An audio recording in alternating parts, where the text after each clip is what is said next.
welcome to Game Changers, where we highlight Kenyan innovations, providing solutions to problems that we relate with day in, day out. And now, today we look at online bus ticketing, and to discuss that, I'm joined by Mr. Humphrey Wrey, CEO of Quickbus. Now, Quickbus is an online marketplace ticketing system who partners with long-distance buses operators. Mr. Humphrey, I'd like you to take us through Quickbus. What is it all about, and why Quickbus in the first place? Yeah, sure. So Quickbus is a very simple platform. It's someone who's trying to travel from Nairobi to Mombasa, to Kampala, to Dar es Salaam. These aren't short distance bus routes. It's going 3, 4, 5, 10, 20 hours or more. What we do is bring all of the bus companies together that service those routes, like your long distance companies like Classic Coach, Trinity Bus. We put them on one platform, and then you can compare all the different bus prices in one place, and you can pick whichever bus company you want. But aside to that, we want to bring a rating system in, and that's what we've started implementing, so customers can give feedback on how good or bad their 20-hour journey was. I mean, the reason we feel that's very valuable is because if you get an Uber or a Little Cabs or a Taxify, they've got ratings, but you don't actually choose your driver. You get assigned one, and also you're out of that car inside of 20 minutes, 25 minutes. But if you get on a bus, you can be on that bus for 18 hours. I mean, I was on a bus to Kampala recently, and it was supposed to take 15 hours. It took 18 hours. And if there were only one-star bus companies, let's just assume, available in the market, and there was one bus company that was a 2-star company, there's still a huge value addition there if you're spending 18 hours on a bus. So we want to give that transparency so users can pick the best buses they want, and also transparency in terms of pricing. They can pick the ticket that fits their budget. Okay, great. You've been in operation for over 11 months now, What was your experience like that made you say, I want to open a Quickbus system. I want to come up with this kind of system that will solve problems for so many commuters? Yeah, so it's quite it's a short story over a long time period. I worked in Angola and Mozambique and South Sudan for a while, and my girlfriend at the time came out to visit me in Mozambique. And I think I mismanaged expectations slightly, and I put her on a bus going to northern Mozambique. I went with her, and basically what happened was we got on a very bad bus. And this was, this is 3.5, 4 years ago now. It was a very terrible experience, and what happened 2.5 years later, I'd resigned from my job. I was in India looking at different business models, and I didn't have investors at that stage, so I was, just trying to save money any way I could, because it was just my savings funding things. And I got a bus from Bangalore to Hyderabad, and it was like one of those flashback moments. I was looking at the website called Redbus, and it shows you bus companies going from Bangalore to Hyderabad the same way Skyscanner, Momondo or Kayak do for flights. And what was very interesting was you had this rating system, 1 to 5 stars beneath each bus, and I just instantly saw that, and I could almost see my kind of quite angry now ex-girlfriend's face on that bus in Mozambique, and I was like, this is a great product. This is so valuable. And we're talking early 2018. I started to get the idea this happened, and I mean that after that I just looked around what was in the market, and no one had really done this yet in Kenya, and still there are a few companies, but it's very, very nascent. So there's ourselves and 1 or 2 others who are really getting traction at the moment. So it's a very exciting place to be. On the face of it, it's a very simple business. When you get into it, operationally, it's very challenging. That's why no one's done it to date. And we will be going there. But how many countries are you in so far? So today we're in Angola, Uganda, and Kenya. We'll be launching South Africa soon. We've done a number of integrations there with kind of the largest bus company in the country there. And there's 1 or 2 other markets that should be opening before the end of the year. And why did you choose to penetrate or enter into the Kenyan market? Why Kenya? It was quite a simple, I think, natural choice. A lot of people coming to East Africa come to Kenya first. Southern Africa, you go South Africa first, and West Africa, generally Nigeria or Ghana. Kenya is the most innovative country here, Nairobi especially. Well, it's, the Silicon Savannah.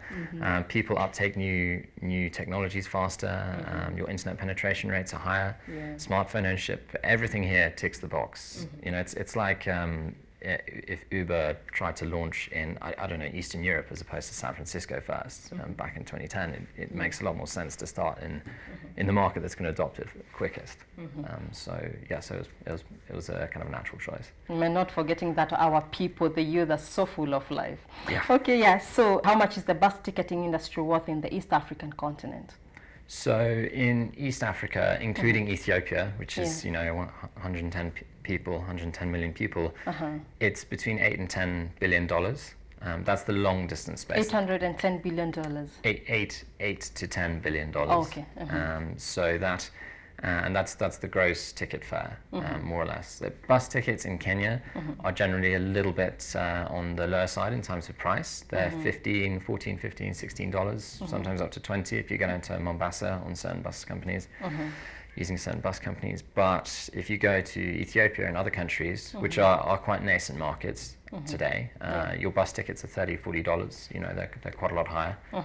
So the opportunity is huge. The amount of people taking these buses is very significant. So we feel there's a very large problem to be solved for people who go down 2 days before to fight for their ticket, or they go in queue a few hours before, or they have to call ahead. With us, very simple. You go on the website, or you use a USSD booking platform, and you get your ticket SMS, and that's it. You don't have to call, travel, anything like that. And penetrating into the market, what are some of the challenges you can say you've faced, and how have you been able to navigate through? So it's the same as any new technology. People are doing one thing one way, and you've got to get them to do it a new way. So it's changing people's habits. And how are people receiving it so far? People like it a lot, particularly the convenience of an SMS ticket. You know, that makes it very simple and easy and instant gratification. You know you've paid, and it's people really like the service, and it's a really acute problem. I mean I would have used this service a number of times over the last year, but certain routes weren't activated, whatever it was, and you have to then go to River Road, and that's not so simple, especially during rush hour. It's very congested, and then you've got to queue up a few hours before. I mean, there's no reason booking a bus should be any different from booking a flight, because these buses, for the most part, have schedules which they generally stick to. And so why is there a difference between booking a bus and booking a flight? And we're working to make it the same, as seamless, as easy, as straightforward. Let's move on now. Now, with the taxi hailing apps or app-based, matatu-based apps in the country right now, what can you say are some of the legal measures you've had to undergo for you to leverage in the Kenyan market? So the short answer is we haven't had too many challenges, because quite simply the taxi hailing industry, using apps to book taxis, that generally competes with a local pool of taxi drivers. So you have a conflict there. You're taking business away from people, and if you're booking a matatu through an app, again you're taking business away from traditional matatus. So Quickbus isn't taking money away from anyone. All we are is a middleman. Taxi hailing is a middleman that are middleman companies that they also put cars on the road, whereas we don't put buses on the road. We simply pass information between bus companies and passengers. So what that means is we don't ruffle anyone's feathers. We are trying to make the journey easier for customers. We're trying to make it easier for bus companies, so they can administer their business more easily. For example, moving a lot of their clients online reduces the amount of cash in their business, more M-Pesa payments. It can reduce fraud and leakage. You know, because you imagine a lot of cash moving around a company, it makes it a challenge for management. So we really add value to every stakeholder in the chain. We aren't putting anyone out of business or reducing anyone's revenues. So we haven't actually seen any challenges to date in that area. Okay, great. So how is your service revolutionizing long distance travel in the region? So what we're seeing is bus companies are very, very keen on what we offer. They're the people we had to sell first. We had to get their inventory to be able to pass it on to clients. And we have a very, very strong product that helps us, technology that helps us improve a bus company's business and operations. So the way a taxi hailing driver, a guy who runs his taxi life through an app, he has an app built for him by whatever company he's associated with. And we do a similar kind of technology for bus companies, for their agents, for their partners. So that's one thing we spent a long time doing before we even launched. We launched 11 months ago, but for the 10 months prior to that, we were building a B2B product for bus companies. So that's really been our first value add to the market. Yeah. Okay, so how many bus companies have you signed with so far? So far, we've activated 17 that are processing tickets. That's not just in Kenya. That's in Kenya, Uganda, and Angola, and South Africa. That's commendable. Yeah, well, we've really got like a regional vision here. The focus is absolutely Kenya and key routes in and around Nairobi, down to Kampala, but ultimately, we are very, very focused on this being a regional business in East Africa and Southern Africa.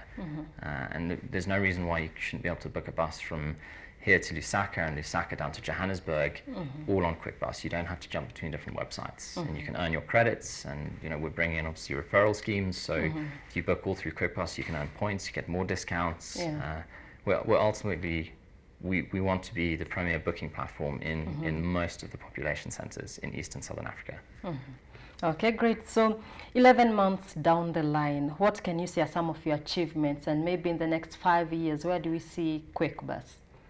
So we looked very, very closely at the Redbus model and how they served their customers and how they grew. Redbus was very successful in India, and one of the first things we did was hire C-suite staff out of Redbus to come and advise us and help us start Quickbus. So we really want to, or what we intend to do is follow the Redbus story.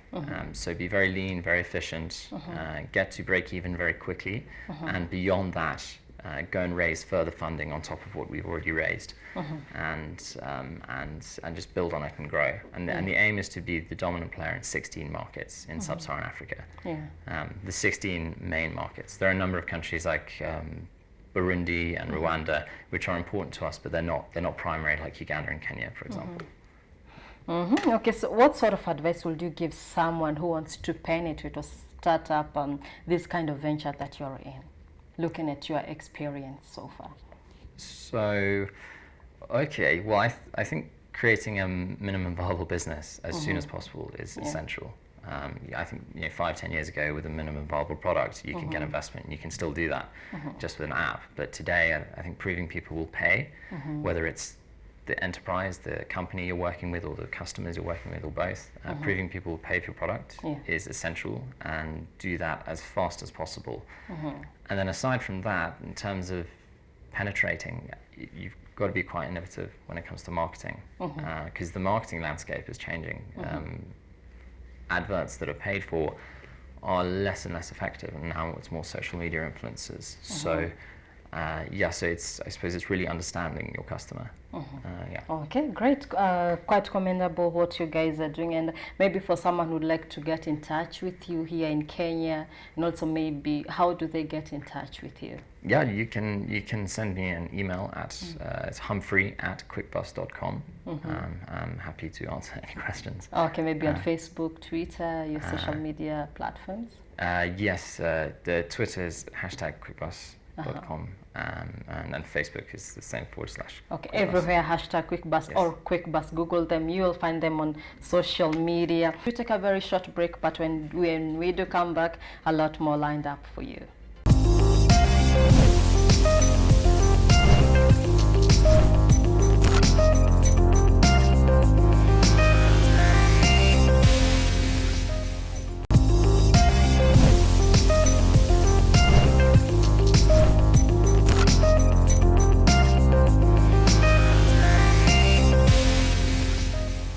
Welcome back. You're watching Game Changers, your #1 technology show that brings you up to speed on what's trending on Kenya's tech space. We're trending live on Twitter, Facebook, on all our social media platforms at Metropole TV KE and Tabitha Mufone G on Twitter. Comprehensive car insurance protects you from costs arising out of third-party damage, bodily injury, theft, and damage to your car. But how do you access your insurance without a hassle, without physically having to go to a specific location to get it?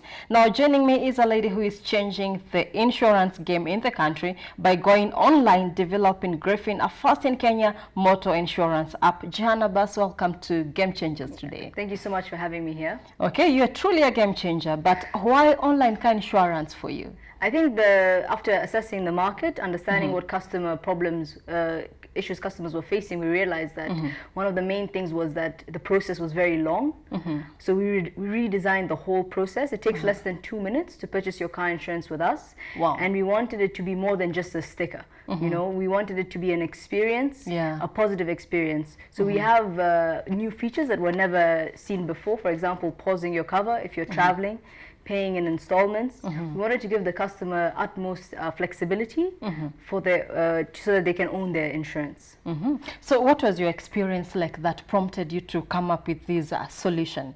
I think mostly around the main problem we're tackling is low insurance penetration across Africa. So we've created a car insurance app as an entry into the market. But across Africa, there's less than 3% of insurance penetration. And we felt that, I felt that the most important thing to be able to overcome this was to build the technology and infrastructure necessary to allow people to create digital insurance products so they can access new markets. So when I decided to go into insurance, my background is mostly in financial services. So I used to work as a trader. But when I'm from Mombasa, so when I was in Mombasa, I met with a waiter and he told me that he didn't have health insurance.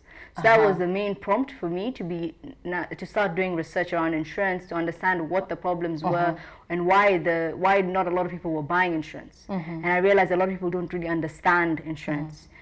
So we wanted to simplify this. We wanted to make people understand. We wanted to make it accessible, and the best way to do that is to make it readily available on a mobile phone. Okay, great. Now, what is the reception like so far with motorists on Griffin penetration in the Kenyan market? How willing are people to move away from the remote car insurance system? So it's actually very interesting. We have a lot of people downloading the app. So we have thousands of downloads. It's available on Android and iPhone. It's available on Android and iOS, named the Griffin Motor app. Yeah, we have a lot of people purchasing. Every day our numbers are growing, which is really exciting. But we have a lot of people buying third-party policies just to test out the system, make sure that it works, and then they upgrade, for example. We have a lot of value-add services, like we have an emergency button. So this is why a lot of people tend to who go after the comprehensive cover, this is an extra value add that they never had before. So you can have an ambulance, towing truck, and security services with you in less than 10 minutes just by pressing one button. So a lot of people are really excited with the new changes, that they can pause their cover. People who travel a lot, you know, they don't have to pay for the full year or pay for the days that they're not driving their car, for example. So the people are excited, I think. Okay, great. And how do you go about getting the insurance? So we work with a lot of underwriters. Our main underwriter right now for car insurance is Pioneer. We chose them because they voted one of the best payers of claims. We have a very strict turnaround time for claims. All our claims are settled in 7 days, which is an industry record. And we're very proud of that. Today we actually settled a claim in 15 minutes, which was very, very exciting. So yeah, for us it's about partnering with people who are flexible, underwriters that are also well-rounded, so that we can give our customers the best experience possible. And how viable is the business? You've been there since July 2018. Yes, so how much are you charging for your services? So we earn money on a commission base from the underwriter. I think that it's we spent a year and a half building our technology, which I think is the key differentiator between us and other people in the market. We're heavily invested in technology. Our team is comprised of underwriters, actuaries, and specialists in insurance, as well as a big tech team. So we're able to kind of combine these two forces to come up with a solution, a platform that allows you to underwrite any product, and that's what we use for the motor app. Now, how do you stay on top of your game? You have a lot of competitors, but how do you stay on top? I think there are definitely a lot of competitors. A lot of people are coming after us very soon. They're going to be new entrants. I'm proud to say that we are the first, which I'm very excited about. But for us, it's about listening to the customer, listening to what it is that they're looking for, what updates they would like. We hope that we'll be giving new updates every 2 to 3 weeks, so that we can always be ahead of the game. But for us, it's about listening to what the customer wants and kind of implementing based on that. For example, we never used to have a motorcycle cover in our app, but we kept getting customers asking us, when are you going to have motorcycle cover available? All the Boda riders. So now we're happy we have this policy available for them, and they can also pay in installments, which they're also really excited about. And how do you go about your sensitization? Like getting the app out there to be known to the people? So that's a very good question. It's very difficult because a lot of people are not really used to buying insurance through an app. So we've tried a lot of PR recently, which we were lucky to get. But we also did a street art campaign. We tagged the streets to kind of raise awareness of our product. And we do some social media marketing as well.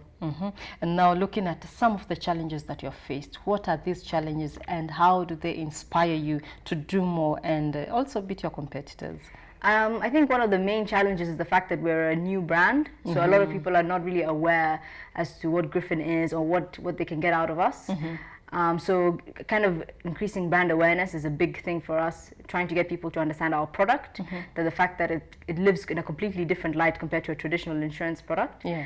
And I would also say raising funding. We're currently raising our funds now, and that has been a challenge. Unfortunately, it's not as easy for Kenyans, locals to raise funds, but hopefully we'll be able to close that soon. But yeah, I think it's looks good.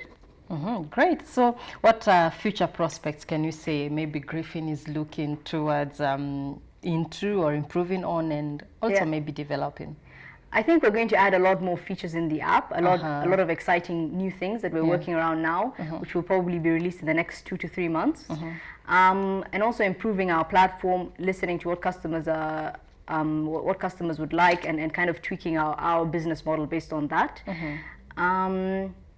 Yeah, and I hope I'll be able to make a health product, since that's what inspired me to come into this market.